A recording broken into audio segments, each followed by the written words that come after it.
রাধে রাধে। সবাই কেমন আছো? আশা করছি সবাই অনেক ভালো আছো। আমিও অনেক ভালো আছি। আমার আরেকটা ভিডিওর সাথে সবাইকে জানাই ওয়েলকাম।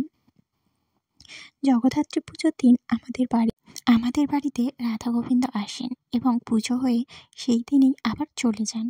বাড়িতে যেহেতু অনেক লোক আসে, সেই জন্য ভগবানের সেবার জন্য আমাদের বাড়িতেই কিছু আয়োজন করা হয়, কিন্তু সেই জন্য আর ভিডিও করা হয় না, কারণ সবাই এত লোকের মাঝখানে ভিডিও করা সম্ভব হয় না। আর ঠাকুর আসা মানে প্রতিটা মানুষের বাড়িতেই জানে, যাদের বাড়িতে পুজো হয় তারা জানবে যে কতটা খাটুনি যায় সেই দিনে।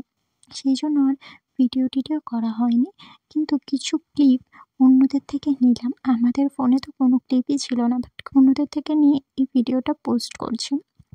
দেখো, ঠাকুর আসার সময় ভিডিও করা হয়নি, কিন্তু ঠাকুর চলে যাওয়ার সময় ভিডিও করা হচ্ছিল। ভিডিওতে মা, এটা আমার দেওর, আর মা আমার শাশুড়ি মা এখানটায় ঠাকুরটাকে ধরে আছে। আচ্ছা, কারা কারা ভগবান বিশ্বাস করো আমাকে কমেন্টে জানিও। আর এই দেখো, আমাকে একটু একটু দেখা যাচ্ছে, কিন্তু আমি যেহেতু ভিডিওটা করিনি, সবাই এত লোক এসেছিল, সবাই এবারে চলে যাচ্ছে যে যার মতো। আমি যেহেতু ভিডিওটা করিনি, সেই জন্য আমাকে খুবই কম দেখতে পাবে, কারণ অন্য লোক ভিডিও করছিল তো, তাই জন্য। এখানটায় সবাই বক্স টক্স বা নিয়ে আসে এবং ঠাকুরের গান হয় আর ব্যঞ্জন ট্যাঞ্জন করে আসে, তো সেই জন্য আবার চলেও যায়। এটা প্রতি বছর হয় এবং পরবর্তীকালেও এটাই হয়ে যাবে। তো এখানটায় আমরা বাড়ি থেকে বেরিয়ে ঠাকুরকে কিছুটা এগিয়ে দিতে যাচ্ছিলাম সবাই মিলে।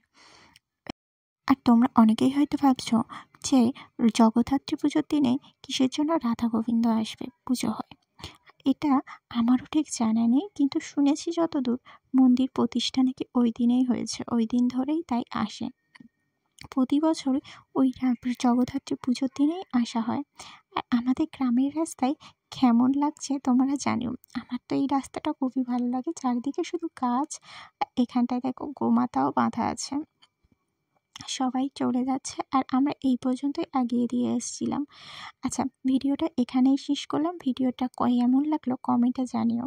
আর ভিডিওটা ভালো লাগলে লাইক কমেন্ট একটু শেয়ার করে দিও। স্ক্রিপ্ট না করে পুরোটা দেখার জন্য অনেক অনেক অনেক ধন্যবাদ তোমাদের সবাইকে। বাই। দেখা